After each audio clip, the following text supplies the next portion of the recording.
Hello guys, ഇന്നത്തെ യാത്ര അജ്മാലിലേക്കാണ്. പിടപിടക്കുന്ന മീനെ പിടിച്ച് ഫ്രൈ ആക്കി തിന്നുന്ന സ്ഥലമുണ്ട് പോലെ അജ്മാലിൽ. എന്നാ പിന്നെ അങ്ങോട്ടേക്ക് തന്നെ പുറപ്പെടാം. അതെ, നമ്മൾ അജ്മാലിലെത്തി. പിടപിടക്കുന്ന മീനെ കാണാനുള്ള ആകാംക്ഷയിൽ നമ്മൾ ഓടിയ റെസ്റ്റോറന്റിൽ കയറി. സംഭവം പിടപിടക്കുന്നില്ലെങ്കിലും മീന് ഫ്രഷാണ് കേട്ടാ. കടലിലുള്ള തിന്നാൻ പറ്റുന്ന മീനൊക്കെ അവിടെ ഉണ്ട് കേട്ടാ. ഫ്രഷായ മീൻ എങ്ങനെ തിരിച്ചറിയാന്നുള്ളത് ഹുസൈൻ ഇങ്ങനെ ക്ലാസ് എടുത്ത് കൊടുത്ത് അതിൽ നിന്ന് 3 മീനെ നമ്മ ചൂണ്ടിയിട്ട് പിടിച്ച്. ഷിയാബുദ്ദീന് മീൻ തിന്നാത്തതുകൊണ്ട് അവനക്ക് വേണ്ടി നല്ല അടിപൊളി ചെമ്മീനും വാങ്ങി. ചെമ്മീന് മീൻ ഐറ്റംസിൽ പെട്ടതല്ലേന്ന് അജ്മലിന്റെ വലിയ ചോദ്യത്തിന് എല്ലാവരും അവനെ പുച്ഛിച്ചു തന്നെ. എല്ലാം കൂടി 15 മിനിറ്റ് എടുക്കുമെന്ന് പറഞ്ഞുകൊണ്ട് റെസ്റ്റോറന്റ് പുറത്തുനിന്ന് നമ്മളെ പരിപാടി തുടങ്ങി. പൂക്കൽ വിത്ത് ഫോട്ടോഷൂട്ട്.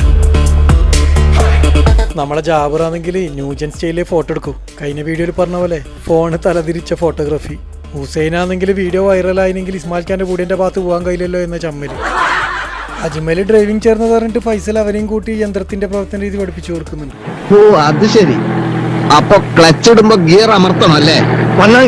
ക്ലച്ച് കുഴിച്ചിടുമ്പോ ഗിയർ വലിച്ചൂരിയെടുക്കണം. അങ്ങനെ ഫുഡ് റെഡിയായി തന്നെ പുളി വന്നു. നമ്മൾ വീണ്ടും അവിടെ ഓടിക്കയറി. അങ്ങനെ സലാഡെത്തി, അത് തിന്ന് വലിച്ചു കുടിച്ച് തീർത്ത്.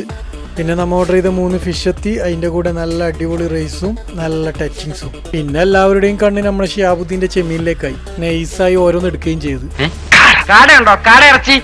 പിന്നെ ഈ ലൊക്കേഷൻ വരുന്നത് അജ്മാൻ ബസ് സ്റ്റാൻഡിന് സമയത്തുള്ള മ്യൂസിയത്തിലാണ് കേട്ടാ.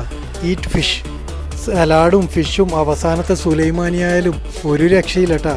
എല്ലാം അടിപൊളി. എന്നാ മക്കളെ, ഇപ്പൊ തന്നെ പുറപ്പെട്ടോ അജ്മാനിലേക്ക്. അതൊക്കെ കഴിച്ച് നമ്മളവിടുന്ന് തിരിച്ചേട്ടാ.